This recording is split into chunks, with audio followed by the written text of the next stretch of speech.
नमस्कार बहनों एवं भाइयों। आज मैं भारत की सांस्कृतिक दुर्बलताओं पर आप सबका ध्यान आकृष्ट करना चाहूँगा। भारतीय संस्कृति के जो महनीय तत्व रहे हैं उनमें एक सबसे बड़ा तत्व क्षमा भाव है और इसके साथ साथ एक और विशेष तत्व अपने वचन पर दृढ़ रहते हुए उसको निभाना। खास तौर से जब भारत का सबसे आदि राष्ट्रीय पर्व रक्षाबंधन प्रारंभ हुआ तो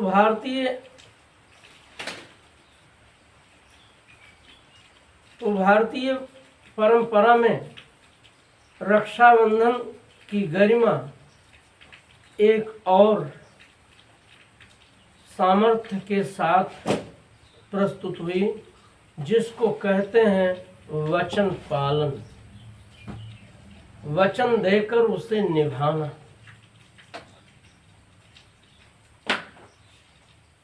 अपने समूचे ऐतिहासिक विश्लेषण में यदि आप देखेंगे तो पाएंगे कि रक्षाबंधन त्योहार के आधार पर वचन पालन की भारतीय लोगों की संकल्पबद्धता ने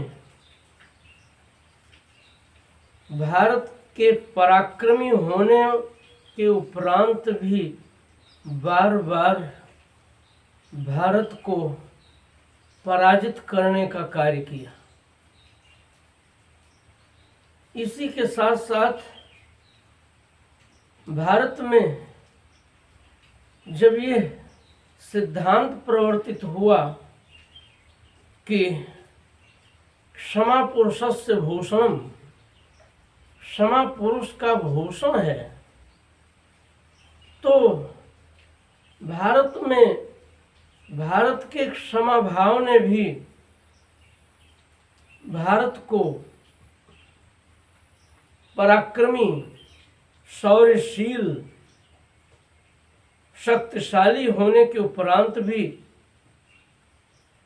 पराजय का मुंह दिखाने का कार्य किया। हमारे समाज में एक अवधारणा प्रचलित है कि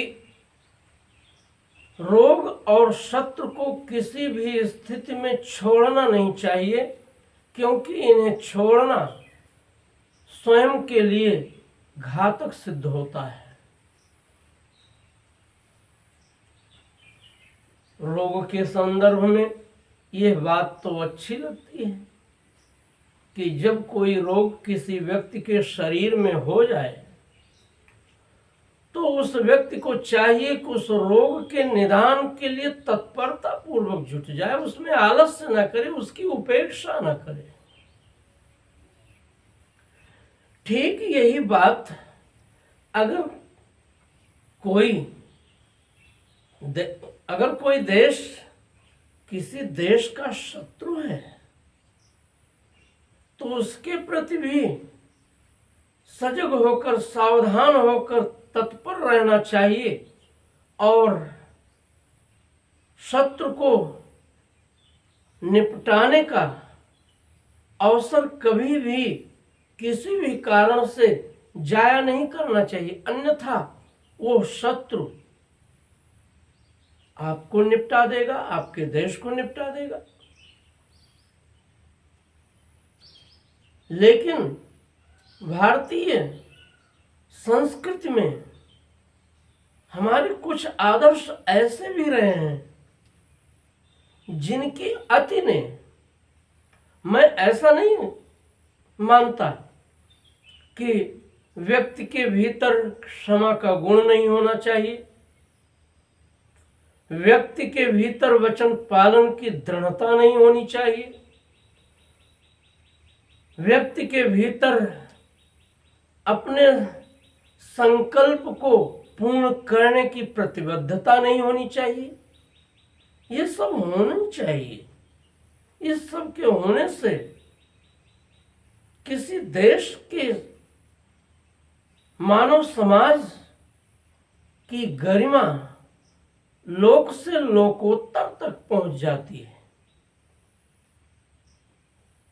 ये सब होना ही चाहिए, लेकिन अति सर्वत्र वर्जयेत। इन सब की अति भी वर्जित करने योग्य है, क्योंकि इनकी अति ने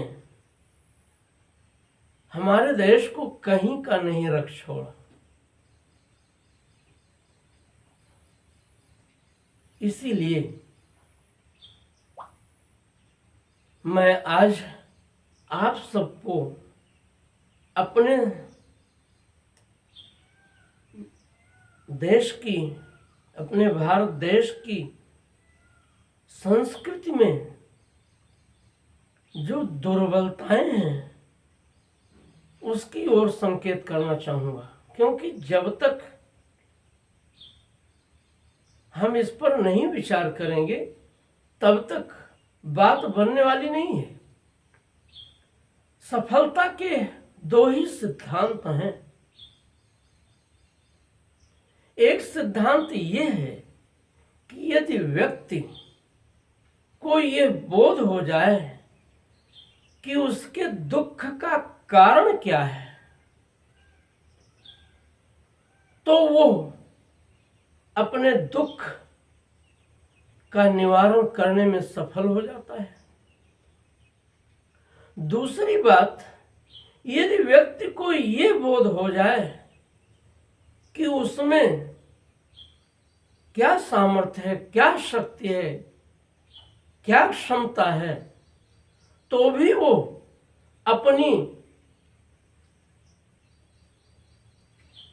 कठिनाइयों का निराकरण, अपने दुख का निराकरण उसी शक्ति के आधार पर, उसी सामर्थ्य के आधार पर करने के लिए तत्पर हो जाता है। ये दोनों ही बातें हमारे लिए विचारणीय हैं। लेकिन मेरे देश का दुर्भाग्य ये है कि सामर्थ्य बोध होने पर भी, दुख के कारण का बोध होने पर भी हमने अपने क्षमा भाव के कारण, अपने वचन पालन के कारण अपने को कहीं का नहीं रख छोड़ा। हम पराजित हुए, हम पददलित हुए, हम पर विदेशी शक्तियों ने आक्रमण करके पराजित करने का और अपमानित करने का कार्य किया। इस संदर्भ में आप सबको मैं सबसे पहले भारत के 4 सांस्कृतिक पर्वों, पहला सांस्कृतिक पर्व है श्रावणी रक्षाबंधन का पर्व, दूसरा है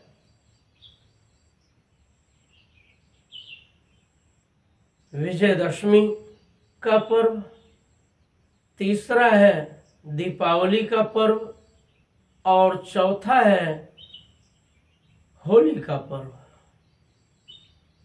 इस होली के पर्व को वसंत पर्व भी कह सकते हैं। ये 4 हमारे देश के राष्ट्रीय सांस्कृतिक पर्व हैं। जैसे हमारे देश में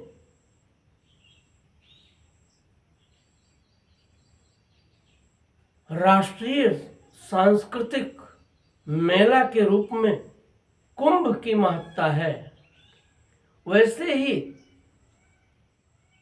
सांस्कृतिक गौरव की दृष्टि से इन 4 राष्ट्रीय सांस्कृतिक पर्वों की भी महत्ता है। ये 4 पर्व यदि हमारी संस्कृति से विलग कर दिए जाएं तो हमारी संस्कृति में कई खालीपन दिखाई देने लगेगा, कई खालीपन दिखाई देने लगेंगे। तो मैं आप सबको सबसे पहले अपने श्रावणी रक्षाबंधन पर्व की ओर और उससे उत्पन्न उस दुर्बलता की ओर आपका ध्यान आकृष्ट करना चाहूंगा जिसने हमारे देश को समय समय पर पराजित करने का कार्य किया।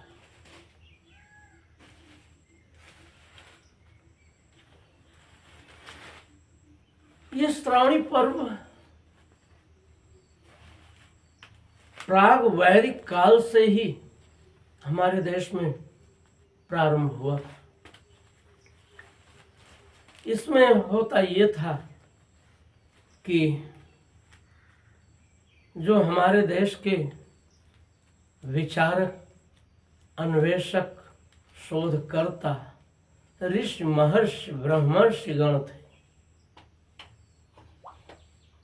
ये प्राकृतिक परिस्थितिवश वर्षा काल प्रारंभ होने पर ग्रामों एवं नगरों की ओर वन प्रांतर से चले आते थे। वन प्रांतर वर्षा काल में रहने लायक नहीं रह जाता था। प्राचीन काल में वन प्रांत की, वन क्षेत्रों की जटिलताएं और भी कठिन थीं, क्योंकि सघन वन प्रांतर लोगों के लिए अत्यंत दुर्गम हो जाते थे, वर्षा काल में तो विशेषकर। इसलिए वन प्रांतर में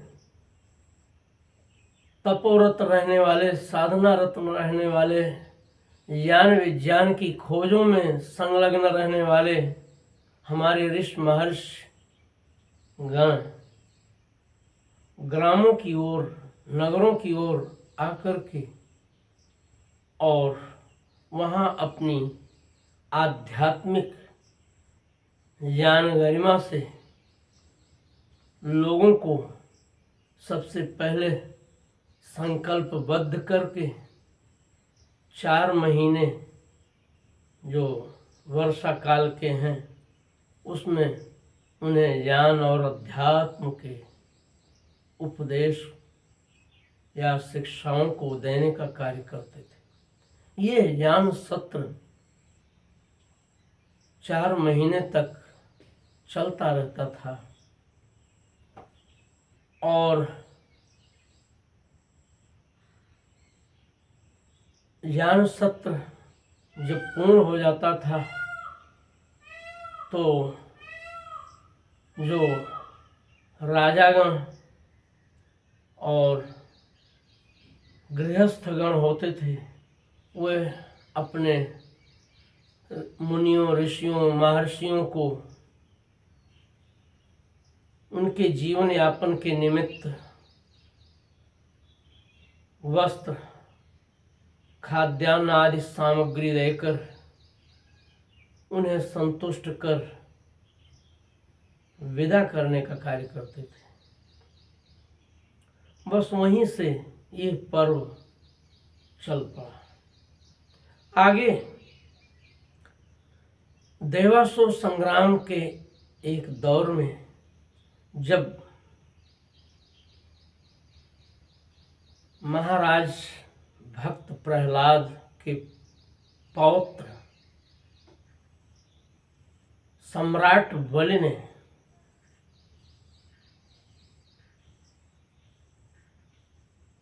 तीनों लोकों पर विजय प्राप्त करके देवताओं को अपने अधीन करके उन्हें कंदराओं में रहने के लिए विवश कर दिया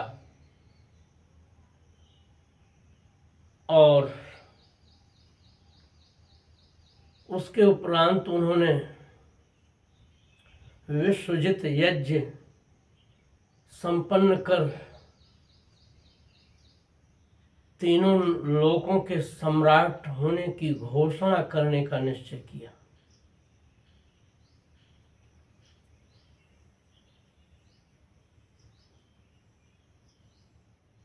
देवताओं ने ब्रह्मा जी के साथ मिलकर के भगवान नारायण से,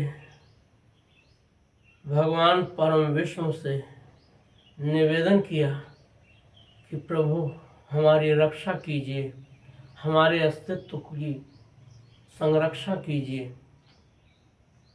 तो भगवान वामन के रूप में देवताओं की माता आदित्य के यहाँ अवतरित हुए। देवताओं और दैत्यों के पितामह तो महर्षि कश्यप और उनकी 13 पत्नियां रही हैं। देवताओं की माता आदित्य से देवता, इसीलिए उसमें सब सर्व प्रमुख सूर्य को आदित्य कहा जाता है।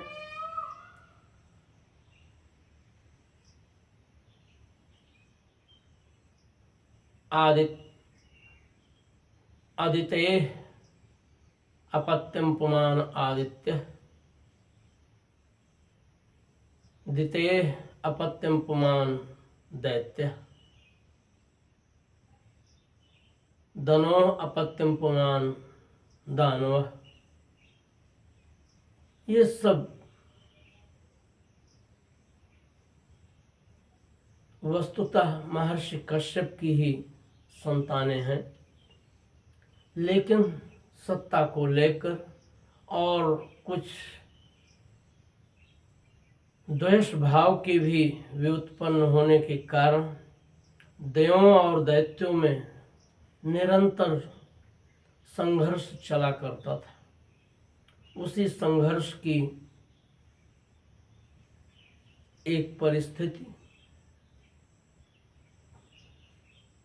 समुद्र मंथन भी है, जिससे 14 रत्न प्राप्त हुए थे। और तब भगवान परम विष्णु ने कच्छप का और मोहिनी का अवतार धारण किया था। शेष प्रसंग आप सबको मालूम है, उस पर अभी मैं कुछ कहना नहीं चाहता, क्योंकि जो मेरा विषय है आज का, उसी पर आगे बढ़ना चाहता हूँ। तो राजा बलि ने जब विश्वजित यज्ञ संपन्न करने के लिए संकल्प किया, उनके गुरु महर्षि शुक्राचार्य ने उन्हें संकल्पित करके, संकल्पबद्ध होकर के यज्ञ का समारंभ किया। तो वट बन करके भगवान नारायण ने उनके संकल्पबद्ध होने के कारण ये कि मेरे इस यज्ञ काल में जो भी व्यक्ति मुझसे दान मांगने के लिए आएगा, उसको उसके अनुसार ही मैं संतुष्ट करने का कार्य करूँगा। और भगवान वामन बन करके आए और उन्होंने 3 पग भूमि अपनी साधना के लिए मांग करके अंत में अपने महाकार द्वारा राजा बलि द्वारा विजित तीनों लोकों को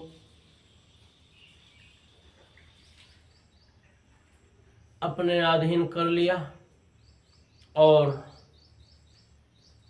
अब तीसरे पग के लिए राजा बलि के मस्तक पर अपना पांव रखकर राजा बलि द्वारा दी गई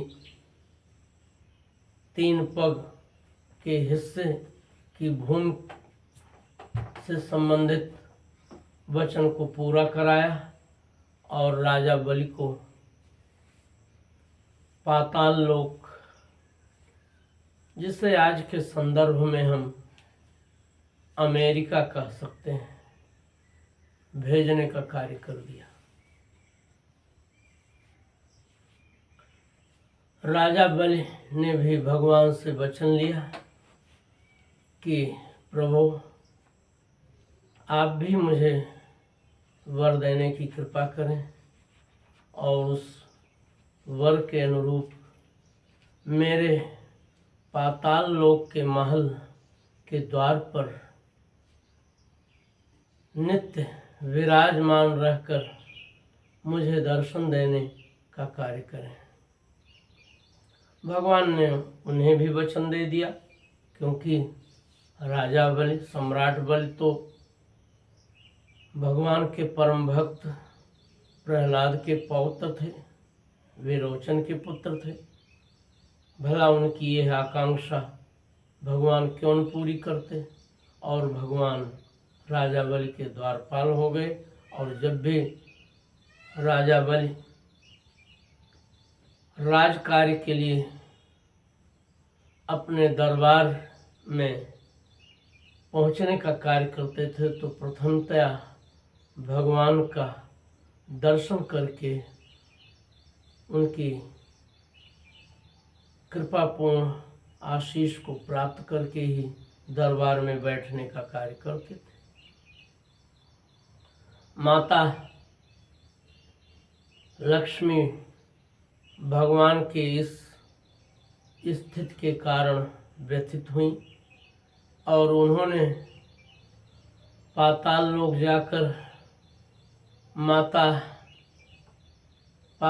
जाकर राजा बलि को अपना रक्षा सूत्र बंध बनाने का कार्य कर लिया। उन्हें रक्षाबंधन के सूत्र में बांधकर अपना भाई बनाने का कार्य कर लिया और वर दिया कि ये रक्षा सूत्र की परंपरा, किसी को भी भाई बनाने की परंपरा आगे त्योहार हो करके पूरे लोक में भाई बहन के पवित्र त्योहार के रूप में, पवित्र पर्व के रूप में विस्तृत रहेगी और संसार इसके माध्यम से परस्पर सौमनस्य को विस्तार देने का कार्य करता रहेगा। बस वहीं से जहाँ संकल्प सूत्र ऋषियों महर्षियों के द्वारा गृहस्थों और राजाओं के हाथ में बांधकर उन्हें रक्षा सूत्र के माध्यम से रक्षित करने का अभिमंत्रित कार्य किया जाता था, तो इस प्रकरण के बाद रक्षाबंधन धीरे धीरे इतना विस्तृत हुआ कि भाई बहन के पवित्र त्योहार के रूप में आज पर्यंत विद्यमान है। अब इस पर्व ने जो एक और दृष्टिकोण दिया कि जब बहन भाई के हाथ में, भाई की कलाई में रक्षा सूत्र बांधने का कार्य करके उसकी आरती करती थी, तो भाई भी अपनी बहन को वचन देता था कि बहन मांगो, जो मुझसे मांगना चाहती हो मांगो, और एक संकल्प तो मैं वैसे ही स्वीकार करता हूँ कि जब तक मेरा जीवन रहेगा मैं अपनी बहन की रक्षा के लिए अपना प्राण तक न्यौछावर करने को तत्पर रहूंगा, इससे कथनों पे डिगूंगा नहीं।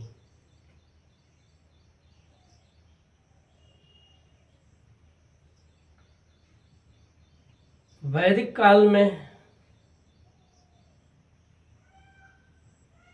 और उत्तर वैदिक काल में ये सब अच्छा रहा, इस सब का अच्छा प्रभाव हमारे समाज पर पड़ा। लेकिन आगे चलकर जब भारत के प्राकृतिक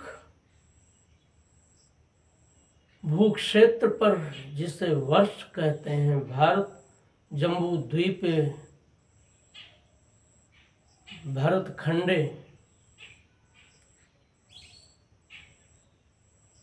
और उस भरत खंड जो उत्तर पश्चिम में निषद पर्वतमाला, जो हिमालय की उत्तर पश्चिमी पर्वत श्रृंखला है, और पूर्व में हिमालय की गारो खासी जयंतिया की पहाड़ियां हैं पूर्व दक्षिण में, उत्तर में पर्वतराज हिमालय विद्यमान ही है, दक्षिण में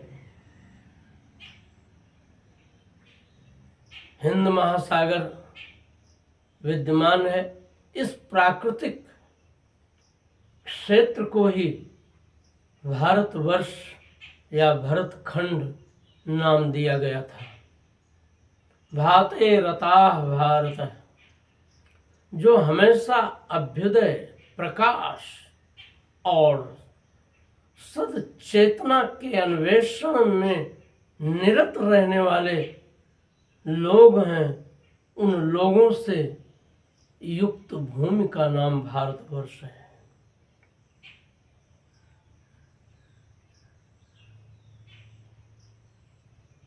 ऐसे भारतवर्ष पर जब ईसा पूर्व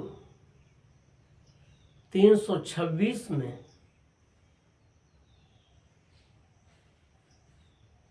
मकदूनिया के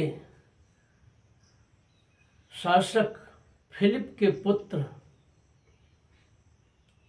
अलेक्जेंडर या सिकंदर ने ये संकल्प लेकर कि मैं विश्व विजय करूंगा, और वो निकल पड़ा, तो और यूरोपीय क्षेत्रों पर विजय के उपरांत उसने भारत पर भी विजय करने का इरादा किया। उस समय भारत में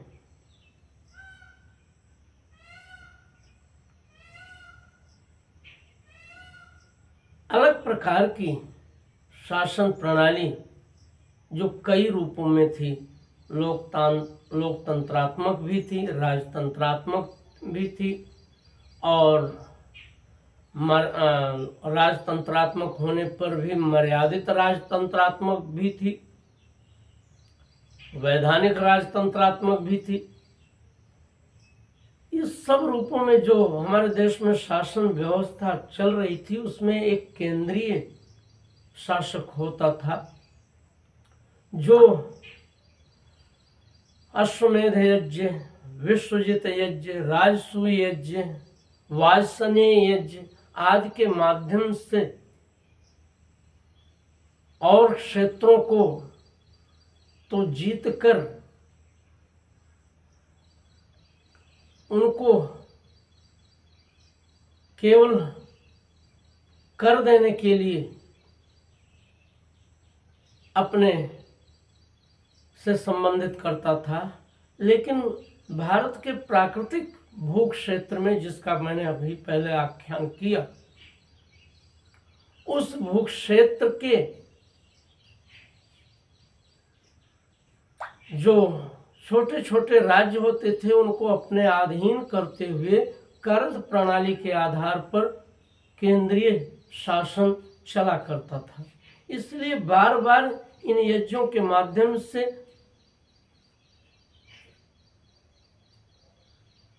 विजय करने के अभियान नए राजा के अभिषिक्त होने पर उसके द्वारा प्रारंभ किए जाते थे और उसे संपन्न किया जाता था। और इस तरह से भारत में करद शासन प्रणाली समूचे भारत में काम करती थी। केंद्रीय शासक अपने अधीन के समस्त राजाओं को उनके अपने अनुसार शासन करते रहने का दायित्व देते हुए उनसे केवल कर वसूलता था। और जो सार्वभौमिक समूचे देश समाज के लिए सामाजिक और राजनीतिक आदर्श होते थे, उसके परिपालन के लिए उन्हें निर्देशित कर देता था। और इतने से ही हमारे देश में शासन व्यवस्था सुचारू रूप से चलती रहती थी। लेकिन कभी कभी जब केंद्रीय नेतृत्व का अभाव हो जाता था या केंद्रीय नेतृत्व कमजोर पड़ जाता था, तो जो राजा केंद्रीय नेतृत्व के अधीन होते थे वे अपने को स्वतंत्र घोषित करके और स्वेच्छाचारी हो जाते थे। वे फिर अपने आसपास के दूसरे अपने स्वबंधु राजाओं को पराजित कर उसे अपने राज्य में मिलाकर अपने राज्य विस्तार का सपना संजो लेते थे। सिकंदर के भारत पर ईसा पूर्व 326 में आक्रमण के समय ऐसे ही राज्य थे, क्योंकि केंद्रीय नेतृत्व उस समय कमजोर पड़ गया था।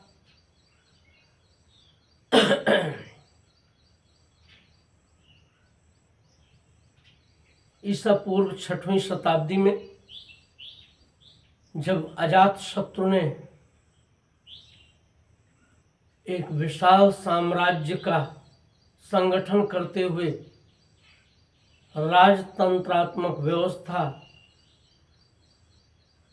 लागू करने का कार्य किया था, तो उसकी परंपरा में जितने भी आगे सम्राट होते गए थे वे जब तक सशक्त थे तब तक हमारे देश में संगठन बना रहा था। लेकिन जब केंद्रीय नेतृत्व कमजोर पड़ गया तो जो राजागण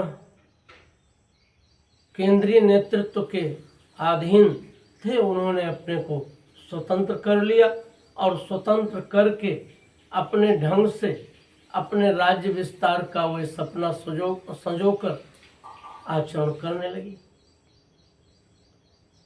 उस समय वर्तमान कश्मीर, ये जो समूचा कश्मीर है उसमें बाल्टिस्तान और गिलगित ये सब के क्षेत्र और कुछ और क्षेत्र जिसमें तिब्बत का भी भाग सम्मिलित रहा है, और ये वर्तमान हरियाणा, पंजाब और हिमाचल प्रदेश का भी भूभाग है, ये सब सम्मिलित था। यहाँ पर शासन पूर्व या पोरस द्वारा किया जा रहा था, और इसके उपरांत का जो क्षेत्र था उत्तर पश्चिमी भूक्षेत्र, वहाँ कंधार या प्राचीन गांधार राज्य में एक और दूसरा शासन चल रहा था, जिस शासक के पुत्र आम्भ या आम्भीक ने कश्मीर क्षेत्र को पूर्व या पौरस से छीनने के लिए बार बार प्रयत्न किया था और पराजित हुआ था। वो अपना राज्य विस्तार का सपना देख रहा था, जबकि गंधार या कांधार राज्य भारत का उत्तर पश्चिमी सीमावर्ती राज्य था और उसके ऊपर भारत के प्राकृतिक क्षेत्र की पश्चिम की ओर से होने वाले आक्रमण से रक्षा की जिम्मेदारी थी।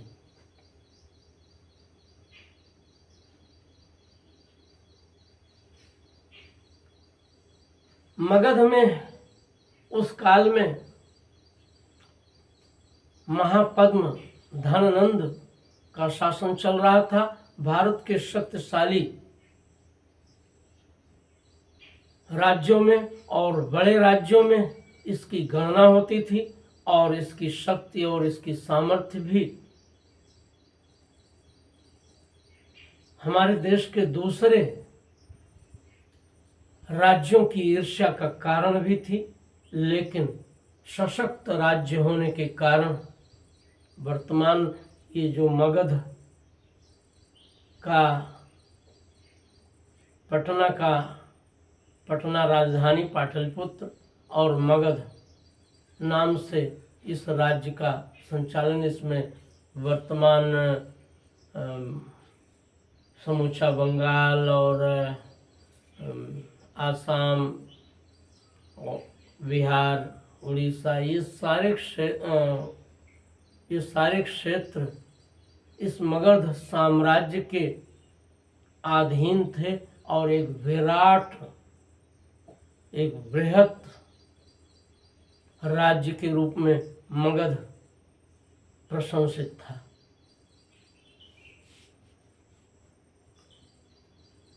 तो आम्भीक की दृष्टि चूंकि कश्मीर पर बराबर लगी रहती थी और वो कश्मीर जीतने के लिए और उसे अपने राज्य में मिलाने के सपने उसने देखना बंद नहीं किया था। और जब सिकंदर ने आक्रमण किया तो उसे लगा कि यदि सिकंदर जैसा यमन शासक जो तरह तरह की युद्धक क्षमताओं से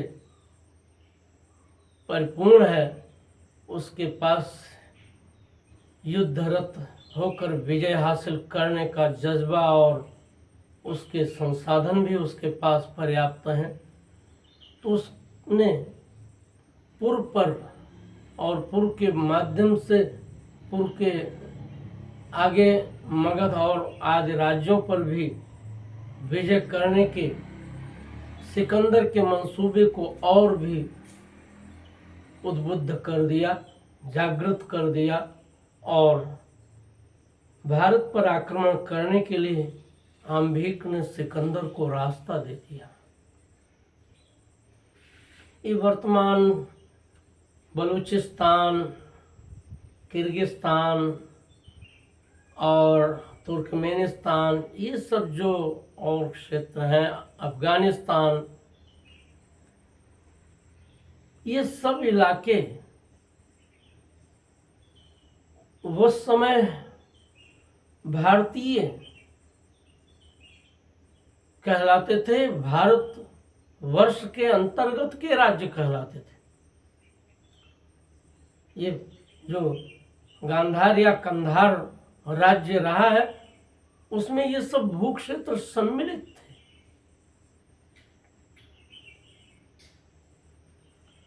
और सिकंदर की आकांक्षा इतनी प्रबल हो गई कि उसने सोचा कि अब अगर ये भारतवर्ष भी हमारे अधीन हो जाए तो मैं विश्व सम्राट स्वयं को घोषित कर दूं और विश्व सम्राट कहलाने लगूंगा। बस इसी आकांक्षा को लिए हुए उसने उत्साहपूर्वक भारत पर आक्रमण किया। आंभिक के राज्य तक तो उसे आने में कोई कठिनाई नहीं हुई, लेकिन उसके आगे पूर्व का शक्तिशाली राज्य विद्यमान था। पूर्व शक्तिशाली भी थे और युद्ध कौशल में प्रवीण भी थे। लिहाजा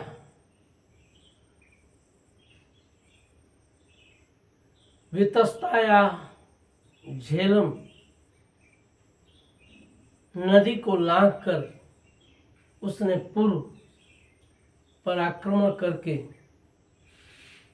विजय हासिल करने के लिए जब इरादा किया तो सिकंदर की एक मंगेतर जिसका नाम नायशा था,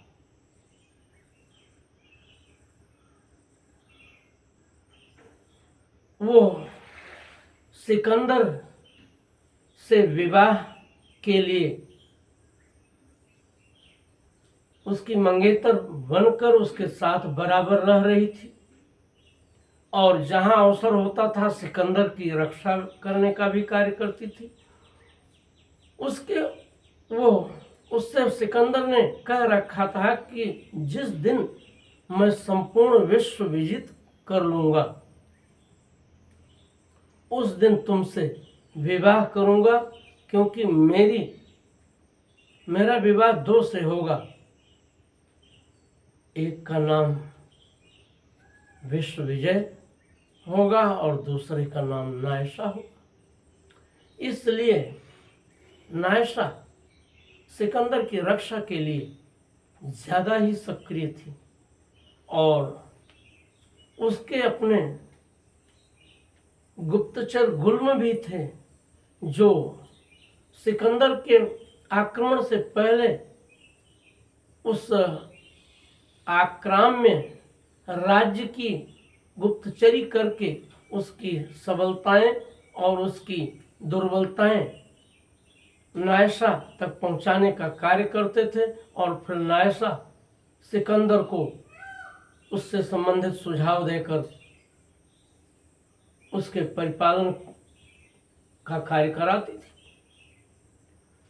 नायशा को अपने गुप्तचरों से जब ये विदित हुआ कि पूर्व एक पराक्रमी शासक हैं और युद्ध कौशल में उनके समान विरले ही हैं और उनकी सेना भी बहुत ही सशक्त है, समर्थ है, और जब उसे लगा कि पूर्व से पराजित होने पर सिकंदर के प्राण भी जा सकते हैं, तो उसने सिकंदर के प्राणों की रक्षा के निमित्त भारत की दुर्बलता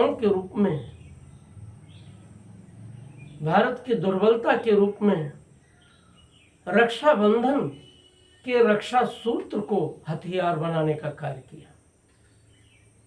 और चूंकि पूर्व नित्य प्रातः काल 4 बजे उठकर दैनिक चर्या से निवृत्त होकर यज्ञ करने का कार्य करते थे और उनका संकल्प था कि जो भी व्यक्ति मेरे यज्ञ स्थल में विराजमान रहते हुए आएगा और याचना करेगा उसे मैं किसी भी स्थिति में निराश नहीं करूंगा और उसे उसकी आकांक्षा के अनुरूप प्रभुत्व दान देने का कार्य करूंगा। तो नायशा ने भारत की जो सांस्कृतिक गरिमा के रूप में रक्षाबंधन पर्व था, श्रावणी पर्व था, उसे भारत की दुर्बलता के रूप में ग्रहण करते हुए उसके आधार पर सिकंदर के प्राणों की रक्षा और पुर को वचनबद्ध करने का निश्चय करके अगले दिन पुर के यज्ञ स्थल पर मुंह अंधेरे ही पहुंचने का कार्य किया। प्रतिहारी ने, द्वारपाल ने महाराज पुर को इस आशय की सूचना देने का कार्य किया कि एक स्त्री आपसे मिलने के लिए आई है और आपका दर्शन करना चाहती है। पुर ने भी बिना कुछ सोचे विचारे हुए निर्देश दे दिया कि उसे मेरे पास भेजो। और जब नायशा पहुंची, उसके पहले भारत की भाषा जो संस्कृत भाषा थी उसको भी नायशा ने चूंकि सीखा हुआ था, आज तो उस पूरे संदर्भ को मैं हिंदी में बता रहा हूँ, उसने सीखा हुआ था और संस्कृत में ही पूर्व को अपना दृष्टिकोण रक्षाबंधन वाला बताने का कार्य नायशा ने किया है। जब वो पुर के पास पहुंची तो पुर ने निवेदन किया कि देव, इतने सवेरे मुझसे क्यों मिलने आई हो? क्या आपको पता नहीं कि एक विदेशी शत्रु ने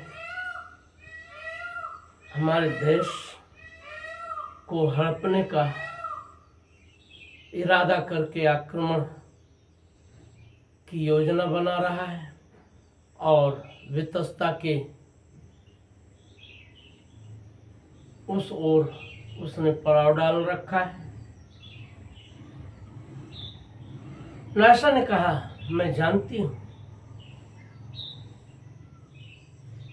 मैं तो सिर्फ आपको अपना रक्षा सूत्र बांधकर भाई बनाने के लिए आई हूं।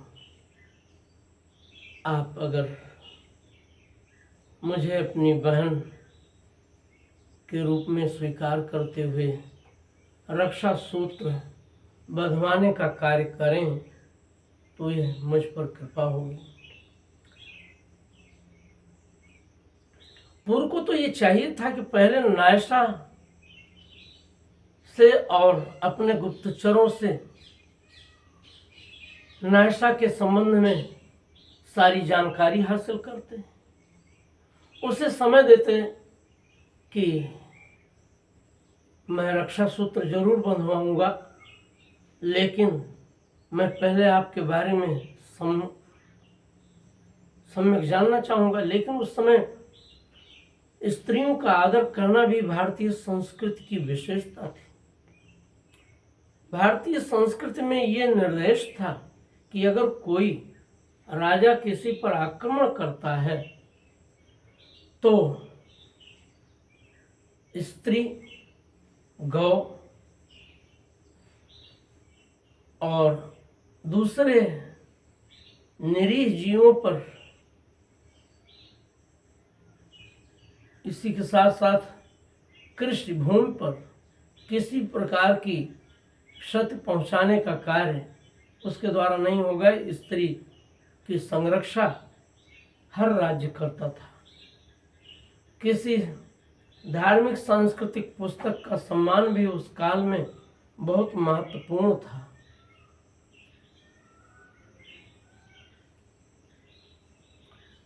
तो पुर ने नायशा के बारे में कुछ जानने का कार्य नहीं किया, जबकि नायशा सिकंदर की गुप्तचर व्यवस्था की प्रमुख थी। सिकंदर जब भी आक्रमण करता था तो नायशा से परामर्श के उपरांत ही आक्रमण करता था। पुर ने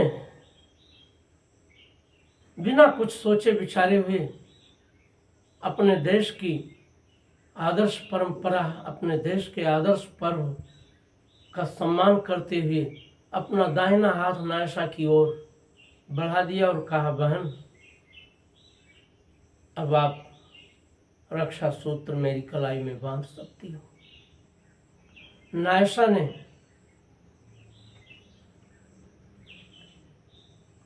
रक्षा सूत्र बांध दिया। पुर की आरती भी उसने किया। पुर पूरी तरह से गदगद हो गया और पुर ने कह दिया कि बहन, आपने बहन का कर्तव्य तो निभा दिया, अब भाई का कर्तव्य मुझे निभाने दो और जो मुझसे चाहती हो उसे निर्भीक होकर के बोलो। मैं वचन देता हूँ कि जो तुम कहोगी उसका पालन मैं अवश्य करूँगा। नायशा ने बिना विलंब किए केवल इतना ही कहा, सिकंदर के प्राणों की रक्षा।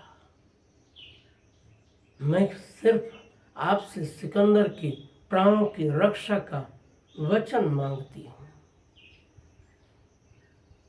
थोड़ी देर सोचने के उपरांत पुर ने कहा, मैं वचन देता हूँ। आगे उस वचन के पालन में, उस रक्षा सूत्र के आधार पर नायशा को बहन बनाने के कारण से ही जब सिकंदर अगले दिन के युद्ध में घायल होकर अपने घोड़े से गिर पड़ा तो सैनिक वेश में नायशा सिकंदर के साथ ही चल गई थी। पुर ने सिकंदर का शिरच्छेद करने के लिए ज्यों ही म्यान से तलवार निकाल कर उसे तानने का कार्य किया, नायशा सामने खड़ी हो गई और उसने याद दिलाया अपने वचन का और कहा, भैया ये क्या, आपने सिकंदर के प्राणों की रक्षा का वचन दिया है।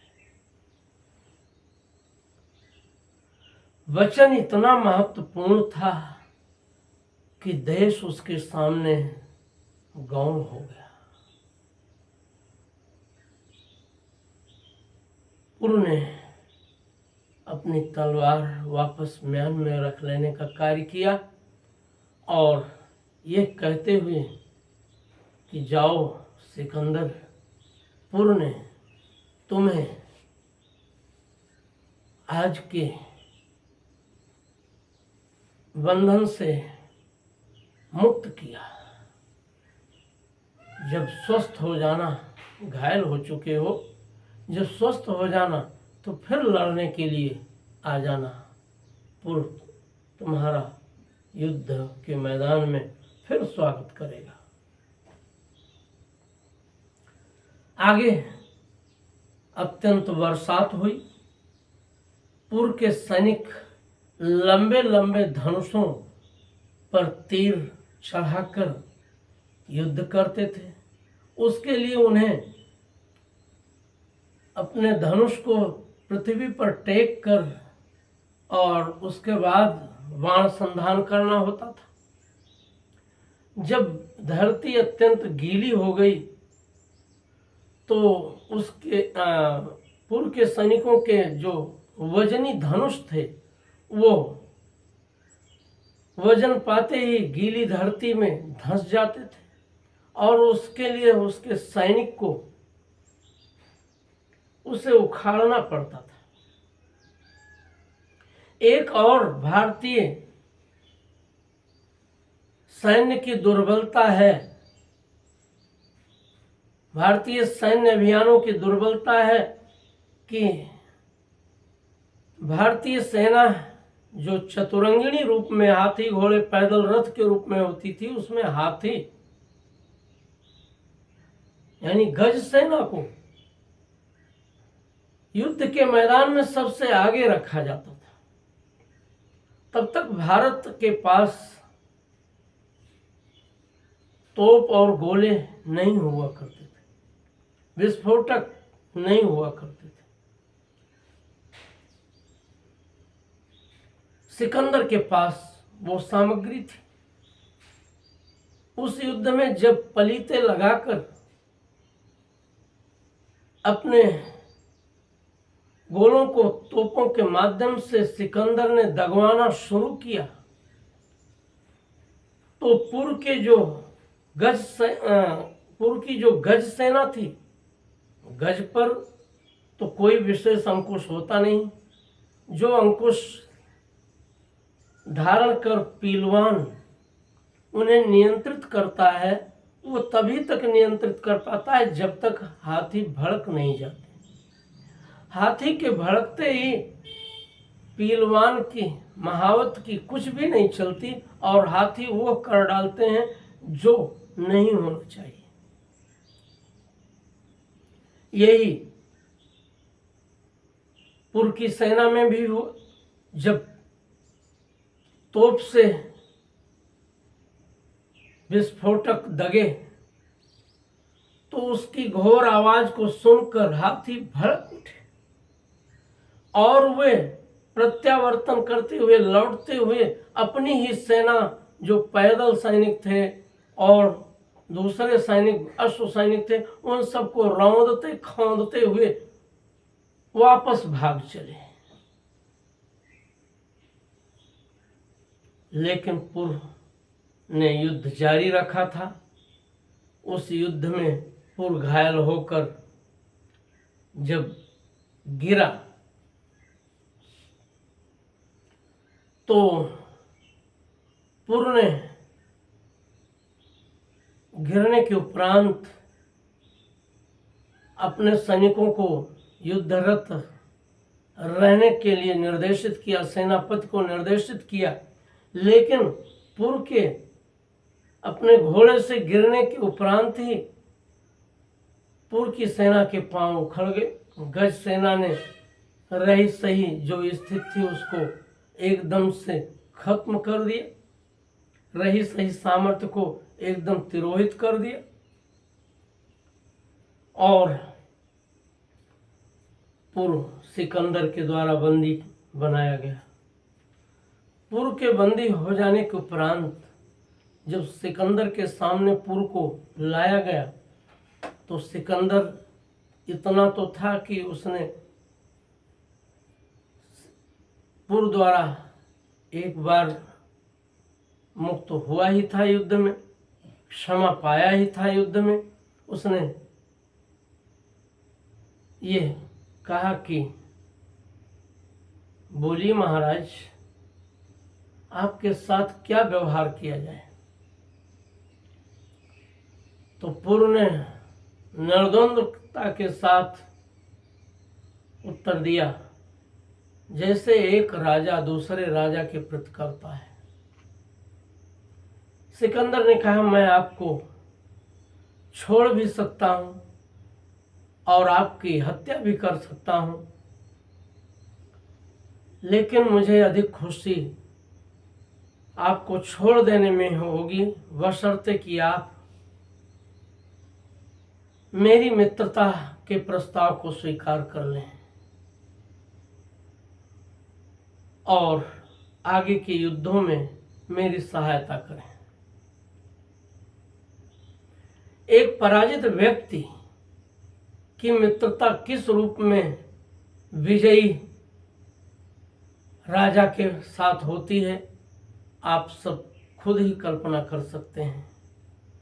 और एक तरह से सिकंदर के अधीन रहते हुए पूर्व उसके विभिन्न भारतीय युद्ध अभियानों में सहायक बन गए और जिसके कारण से ऐसे व्यक्ति को देशद्रोही समझते हुए ऐसे व्यक्ति का रहना विचारकों की दृष्टि में उचित नहीं था। वो एक पराजय है जिसमें हमारा सांस्कृतिक पर्व रक्षाबंधन सहायक हुआ। रक्षा सूत्र जिसमें भाई द्वारा बहन को वचन देकर उसके वचन का पालन करने का संकल्प लिया जाता था, उससे भी भारत पराजित हुआ। आगे जब रणथंभौर दुर्ग पर अलाउद्दीन खिलजी ने आक्रमण किया तो वहां भी निष्कारण ही राणा हमीर देव को युद्धरत होना पड़ा था। जब अलाउद्दीन का निष्कासित सेनापति मीर माहिमा, जिसके लिए अलाउद्दीन खिलजी ने कह रखा था कि जो भी इसको शरण देगा उसके साथ मैं युद्ध करूंगा और ऐसे राज्य को दंडित करूंगा।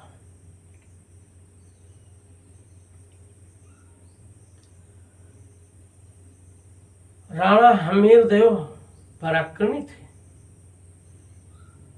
संकल्पित थे।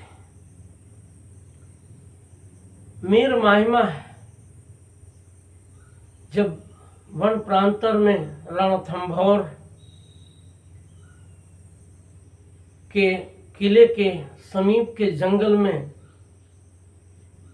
अपनी भूख मिटाने के लिए शिकार खेल रहा था, शिकार में लगा हुआ था, उसी समय राणा हमीर देव भी शिकार के इरादे से वन प्रांतर में दाखिल हुए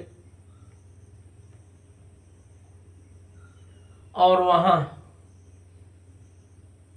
एक ही वन्य पशु पर दोनों के निशाने लगे। वन्य पशु घायल होकर गिर गया, उस पर दोनों ने अपना अपना अधिकार जताया और उस अधिकार जताने के चक्कर में जब मीर माहिमा ने ये कहा, ठीक है राजन, अगर आप मुझे मारना ही चाहते हैं तो मारिए, क्योंकि वैसे ही मुझे निष्कासित कर दिल्ली के सुल्तान अलाउद्दीन खिलजी ने मुझे मृत्यु दंड दे देने का संकल्प ले रखा है और मुझे अपने राज्य से निष्कासित कर दिया है। उसके राज्य में यदि मैं दाखिल होऊंगा तो मुझे उस पकड़े जाने पर वो मुझे अवश्य दंडित करेगा।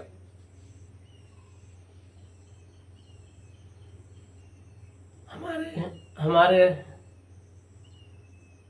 राणा हमीर देव प्रभावित हुए। उन्होंने मीर माहिमा को अभय देते हुए अपने साथ अपने किले में लाने का कार्य किया, रणथंभौर के किले में लाने का कार्य किया और वहां उनकी धर्मपत्नी महोदया ने मीर माहिमा को रक्षा सूत्र बांधकर अपना भाई बना लिया। इसके कारण से अलाउद्दीन खिलजी को, यद्यपि वो दुर्महत्वाकांक्षी था और किसी न किसी बहाने से किसी राज्य को जीतने के लिए, जैसे उसने कभी राणा रत्नसेन पर आक्रमण करके चित्तौड़ राज्य को, मेवाड़ राज्य को अपने अधीन करना चाहा था, वैसे ही उसने रणथंभौर के किले पर भी आक्रमण किया और उस आक्रमण में मीर माहिमा की रक्षा करते हुए महाराज हमीर देव तो विजयी हुए, उनकी सेना भी विजयी हुई, लेकिन लोभवश राणा हमीर देव से विश्वासघात करते हुए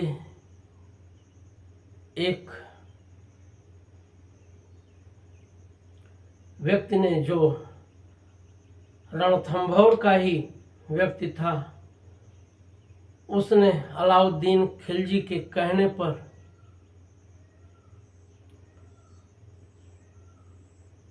रणथंभौर में आकर राणा हमीरदेव के पराजय की झूठी सूचना प्रसारित कर दिया और ये बताया कि कभी भी अलाउद्दीन खिलजी अब किले में दाखिल हो सकता है।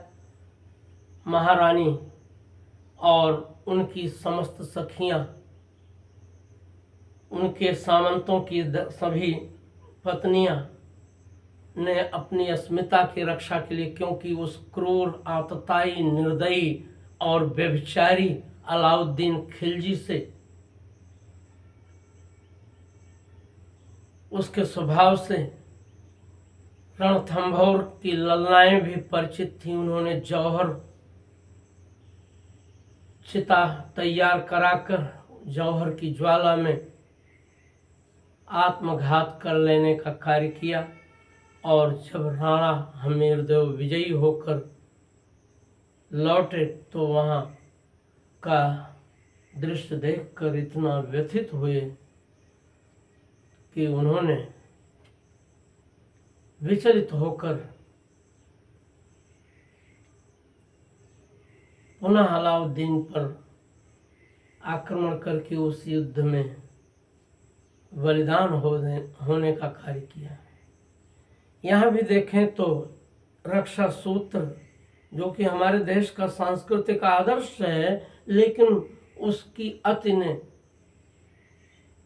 हमको दुर्बल बना दिया और हम अलाउद्दीन खिलजी से पराजित हो गए। आगे बहुत सी ऐसी